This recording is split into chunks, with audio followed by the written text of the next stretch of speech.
इस साल होने वाली टीपू सुल्तान रैली को पुलिस की तरफ से परमिशन नहीं है। भैंसा पुलिस की तरफ से डिसीजन लिया गया है कि इसके आगे भैंसा में किसी तरह का न्यू रैलीज को परमिशन नहीं मिलेगा। सिर्फ ऐसे ही रैली या प्रोसेशन को परमिशन दिया जाएगा जो सालों से एक 15-20 साल से भैंसा में चलती आ रही है। ऐसे प्रोसेशन और रैली जो भैंसा के कल्चर का ट्रेडिशन का पार्ट है, सिर्फ ऐसे ही प्रोसेशन को इसके आगे भैंसा पुलिस की तरफ से परमिशन दिया जाएगा। तो इसी के अंदर भैंसा पुलिस की तरफ से डिसीजन लिया गया है कि इस साल होने वाले टीपू सुल्तान रैली को इसके आगे परमिशन नहीं मिलेगा। साथ में मॉडल कोड ऑफ कंडक्ट यानी इलेक्शन कोड होने की वजह से किसी भी हालत में परमिशन नहीं मिल सकता है।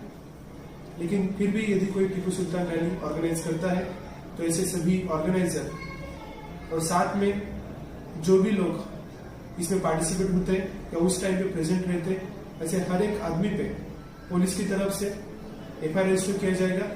उन लोगों को एक स्ट्रॉन्ग एक्शन उनके अगेंस्ट लिया जाएगा। मैं भैंसा पुलिस की तरफ से सभी लोगों को गुजारिश करता हूं कि सभी लोग पुलिस को कोऑपरेट करते हुए पुलिस के बताए हुए गाइडेंस को फॉलो करें और साथ में इस भैंसा में एक सुरक्षा और शांति का माहौल यहाँ पे बनाए रखें।